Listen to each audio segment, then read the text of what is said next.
Hey guys, how's it going? Doing a brew day today. We're doing, as I've mentioned for the last God knows how many weeks, a Blue Moon clone, or as I think I might call it, a moon in blue. I think I mentioned that, when I last tried working the pumps, they were both fucked. Well, I've managed to get one going. It's a case of, I think it's the transformer that I've got for the 12 volts. I don't think they've got enough, although it should have enough ampage running through it, or enough allowance for ampage, but no, I'm only able to run one pump at a time. If I ever, even if I've tried to do two, they both cut out. So in any case, I've got one working, so that means that I should be able to underlet and do transfers without too much issue, so that's good stuff. I probably won't be using the pump to recirculate, just because I think that I might be pushing my luck. Yep, getting the HLT up to temps, then we'll start underletting and get started. So we're still not up to temperatures yet, but while we're waiting, I thought that I'd give you the recipe that I'm doing. So this is a bit of an amalgamation of a few different recipes. I obviously couldn't get an exact clone, so this is what I'm kind of guessing at. It's a case of Blue Moon is obviously wheat beer, and it's a case of I'll tell you why I'm doing this Blue Moon. So a couple of reasons. First of all, when I go out drinking down pubs, it's a case of, it's what I would class as a staple of what I'll normally have. If they don't have a decent craft selection, it's a case of Blue Moon. I think you can't really go wrong. It's saying that's good. It's not too strong, but it's got flavour, and who doesn't like a little bit of orange stuck in their drink? So, but the other reason is that Blue Moon has a tendency of fucking one of my mates right up. It's a case of, last time he drank it for the entire evening, he ended up pissing in his wardrobe. So when your friend does that through having a specific type of drink, you've got to try and replicate the effect. I've probably told that story really badly, but it still makes me laugh. Yeah, so I'll give you the recipe that I'm going with. I don't think I went against a couple of, because you know, recipes that you find all vary, but this is what I've gone with. So we've got power wheat, about 2.63 kilograms of that. Some light crystal, about 1.1 kilograms, 1.19 actually I put it here. Some carapils, 0.33 kilograms. Some pale malt, 2.62, and some oats malted at 0.33 kilograms again. So I think the malted oats is maybe a little bit controversial. I saw a lot of recipes saying flaked oats instead of malted, but I thought this is mine, so I'm going to do it how I want. Regarding to hop drops, so the hops I'm using is Saz and Citra. So the Saz, so we've got a 60-minute drop and I think it's a 15-minute drop or a 20-minute drop. I have to double check. So at the 60-minute we're doing 15 grams of both. Then the second drop we've got 15 grams of Saz and 10 grams of Citra. Then last 5 minutes of the boil, we're sticking in 71 grams of bitter orange and 14 grams of coriander seeds, crushed, or lightly crushed. So that's the plan. We'll see how it all goes. Yeah, it's a case of according to my thermostat there.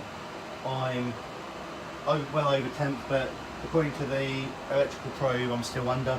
So what I'm going to do is I'm just going to recirculate the HLT, see what the true temperature is, and then we'll go from there. Alright, so we've just mashed in. Probably done a little bit too much water. I was going for, I think, just short of 20 litres, and I think I ended up doing closer to 22. So yeah, I think it's just a case of I was getting a little bit distracted with mashing in and giving it a good old mix. But yeah, it's a case of mashed in. We've got, I think, an hour, 2 minutes on the mash, so we'll see how it goes then.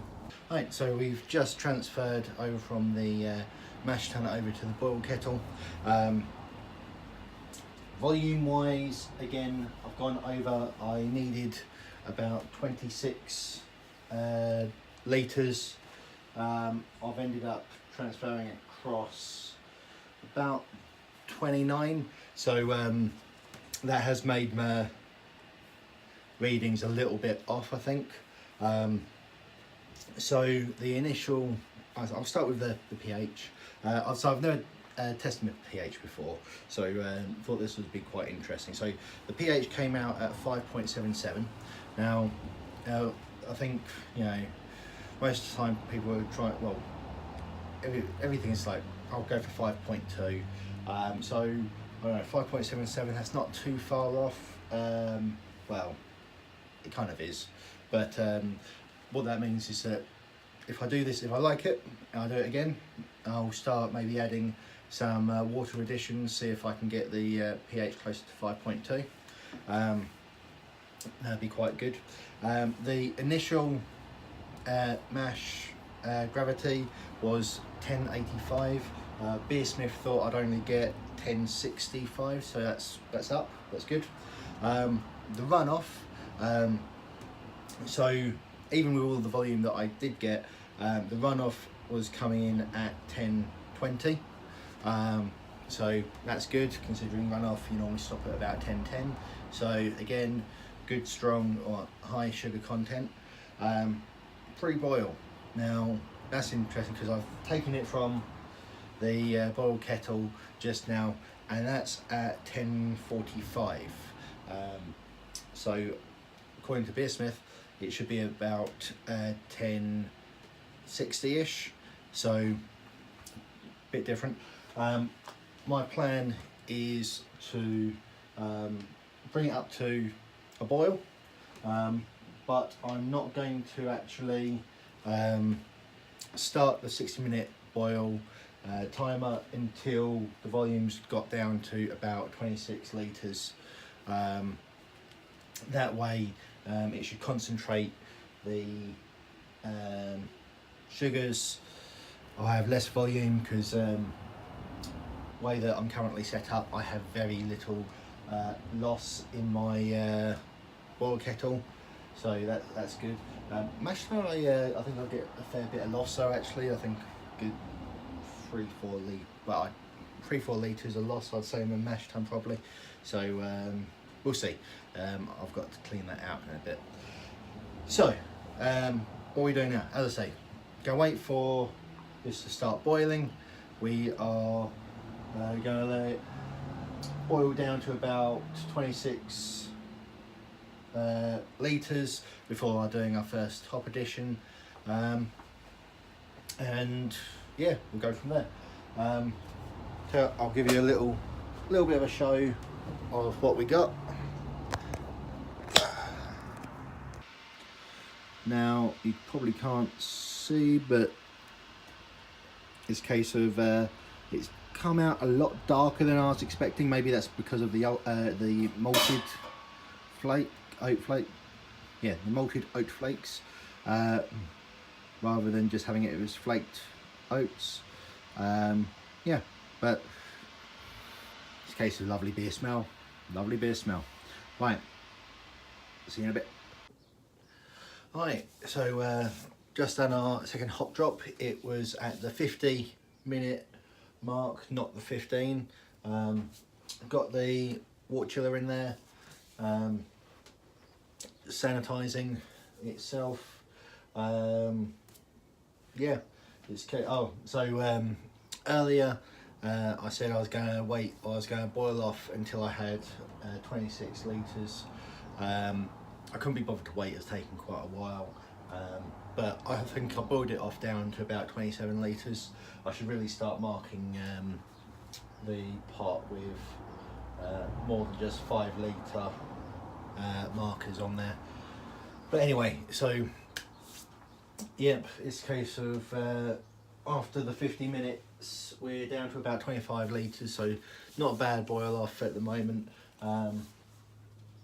Any more that comes off in the next 5 minutes next 10 minutes is a bonus. It should all fit into my fermenter. It'll be tight, but it should all fit. And if it looks like it's a little bit too much, I've prepped a demijohn to take some of it as well. So yeah, we'll see how that goes. All we've got left is the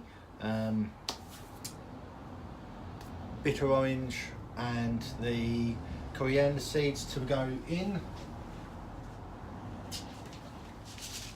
Fair old bit there compared to the different grammage of hops. Smells really good, like that. I think just based off of the hops and this,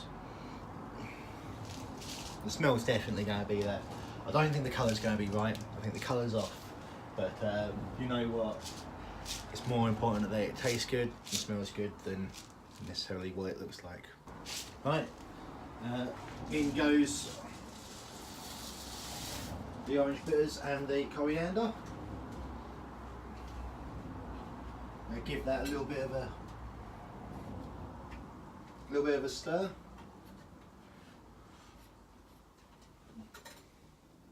I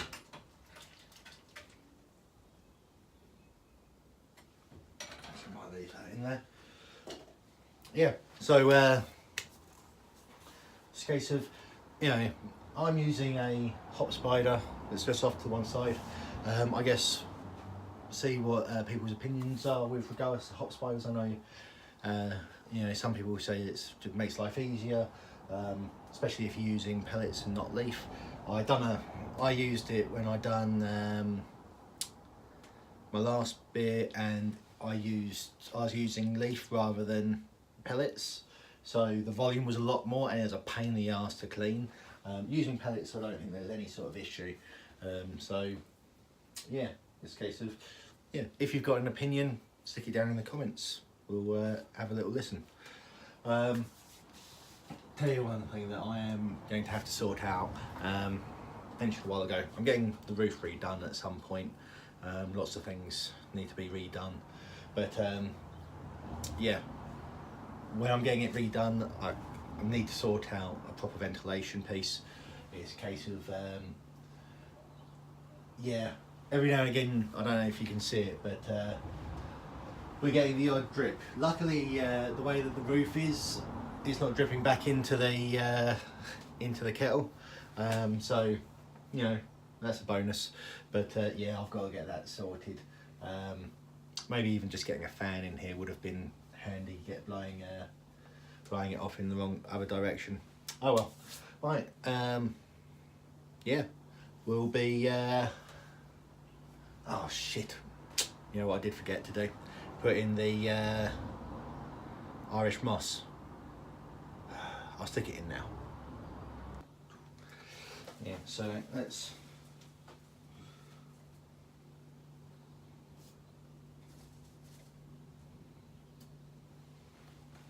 Get that in there. Right, so obviously the Irish moss is meant to go in at when you've got 10 minutes left. I've stuck it in about well, at least 5 minutes late. Don't know, people in the comments again.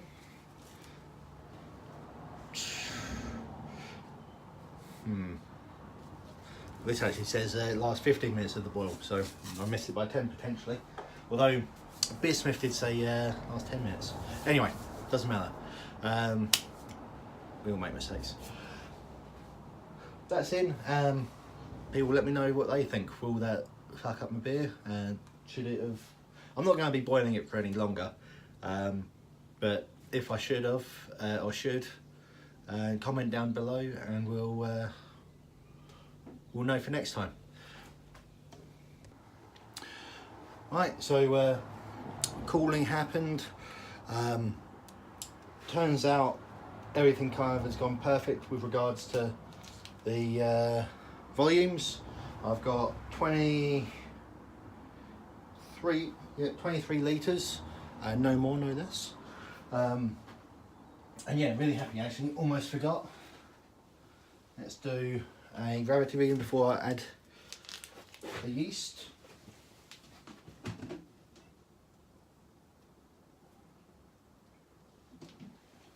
Yeah. So just from the colour, yeah, it's a bit darker than I was planning, but don't have any real issues with that.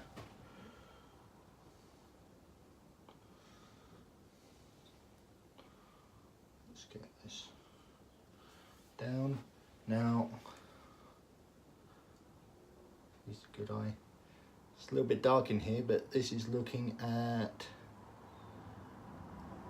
just above 1060. So let's turn the light on and we'll get a better view. Sec. Right, so going in the light, and also I've just double checked with the hydrometer.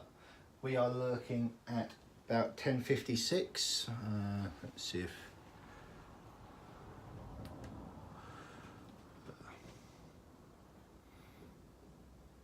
yeah, about, anyway, you can't see, but about 1056, which I think is under, but oh well. 1056. I'm not sure what this yeast is normally due to bottom out at, but we'll see what happens.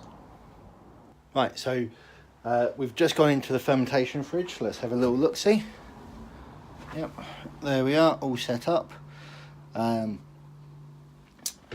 We're going to be fermenting, well, I've set the fridge to 18.5 with a 2-degree variance.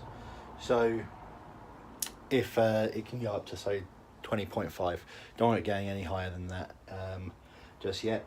No blow off tube this time. It's a case of it's sealed top lid, mainly because my lid that had the blow off tube attached had a spider. And I thought, you know what, I've got a standard lid, just pop that on there and be done with it. But anyway, it's been a good brew day. No real issues. You know, only using the one pump wasn't too bad. I think my recirculating the mash was a little bit poor. I do need to sort out a proper spar jar. But you know what, it's all been pretty good. And yeah, we will get this fermented and let's get it in the keg. So till next time, guys, like, subscribe, all of that good stuff. Share the video if you want. If you don't want to, you don't have to. Yeah, like, subscribe, comment down below if I've done anything that you think I shouldn't be doing, or any just general recommendations. Yeah, and you guys take it easy. See you later.